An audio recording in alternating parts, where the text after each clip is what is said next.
Hello student, मैं कोमल सिंह आप सबका अपने YouTube channel political science net crackers and winners में बहुत बहुत स्वागत करती हूँ। आशा करती हूँ आप सब बहुत अच्छे होंगे।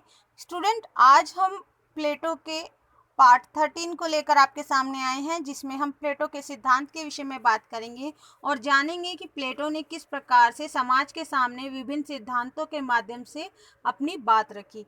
तो चलिए आज का लेक्चर स्टार्ट करते हैं और उनके विभिन्न सिद्धांतों के विषय में बात करते हैं। स्टूडेंट, प्लेटो का पहला सिद्धांत था गुफा का सिद्धांत। ठीक है स्टूडेंट, उनका पहला सिद्धांत था गुफा का सिद्धांत, जिसमें प्राचीन यूनानी राजनीतिक दार्शनिक और प्राचीन राजनीतिक दर्शन के पिता प्लेटो ने अपने सिद्धांत के अनुसार कहा कि ज्ञान का जो रास्ता है वह सीधा नहीं होता अपितु टेढ़ा होता है। इसलिए व्यक्ति को चाहिए कि वह ज्ञान को प्राप्त करने का सही मार्गदर्शन के साथ प्रयास करें। अपने इस सिद्धांत में प्लेटो ने व्यक्ति के विषय में ये बात कही कि ज्ञान का जो रास्ता है वह सीधा नहीं होता अपितु टेढ़ा होता है। यानी कि ज्ञान की प्राप्ति जब आप चाहते हो तो आपको विभिन्न चुनौतियों का सामना करना पड़ता है। तो ऐसे में उन्होंने कहा कि ज्ञान का रास्ता सीधा नहीं होता अपितु टेढ़ा होता है, और यदि आपको ज्ञान की प्राप्ति करनी है तो आपको विभिन्न चुनौतियों का सामना करते हुए अपने लक्ष्य को साधना होगा। ठीक है स्टूडेंट, अपने विभाजन रेखा का सिद्धांत उन्होंने दिया, जिसमें उन्होंने कहा कि विभाजन रेखा के सिद्धांत के माध्यम से वे ज्ञान की प्राप्ति की बात करते हैं। ठीक है स्टूडेंट, तीसरा जो उनका सिद्धांत था वह था अनुकरण का सिद्धांत। अनुकरण क्या होती है, पहले उन्होंने इस विषय में बताया कि अनुकरण वह प्रक्रिया है जिसके माध्यम से जो यथार्थ अर्थात वस्तुओं को उनके यथार्थ में ना अपनाते हुए उनके आदर्श रूप में प्रस्तुत करती है। यानी अनुकरण क्या करता है, अनुकरण वह प्रक्रिया होती है जो किसी वस्तु को उनके यथार्थ में, उनके रियलिटी में नहीं अपनाती बल्कि सिर्फ आदर्श रूप में प्रस्तुत करती है। इसी सिद्धांत का अनुकरण कर प्लेटो ने आदर्श राज्य एवं दार्शनिक राजा का विचार समाज के सामने प्रस्तुत किया।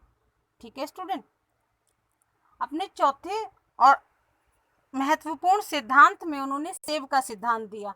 सेव के सिद्धांत के माध्यम से प्लेटो सद्गुणी ज्ञान की व्यवस्था करता है। वह कहता है कि 3 प्रकार के सेब होते हैं, एक सड़ा हुआ, एक पका हुआ और एक कच्चा। सद्गुणी ज्ञान कहता है कि सड़े सेब को फेंक देना चाहिए, कच्चे सेब को रख लो और पके हुए सेब को खा लो। यानी कि सद्गुणी ज्ञान ये कहता है कि सद्गुणी ज्ञान को ग्रहण करो और गलत ज्ञान को त्याग दो। ठीक है स्टूडेंट, तो स्टूडेंट आज हमने प्लेटो के 4 बहुत ही महत्वपूर्ण सिद्धांत आपके सामने प्रस्तुत किए, जिसमें अनुकरण का सिद्धांत था, विभाजन रेखा का सिद्धांत था, साथ ही साथ गुफा का सिद्धांत था, जो आपके यूजीसी नेट के एग्जामिनेशन के पॉइंट ऑफ व्यू से बहुत ज़्यादा इम्पोर्टेंट है।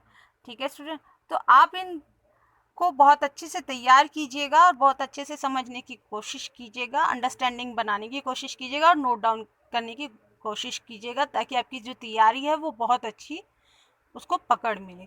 ठीक है स्टूडेंट, तो बने रहिए हमारे लेक्चर्स के साथ।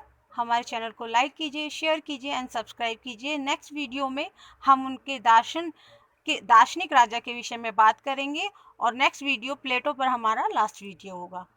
ठीक है स्टूडेंट, उस लास्ट वीडियो को हम उसको फिनिश करके नेक्स्ट वेस्टर्न पॉलिटिकल थिंकर के विषय में बात करेंगे।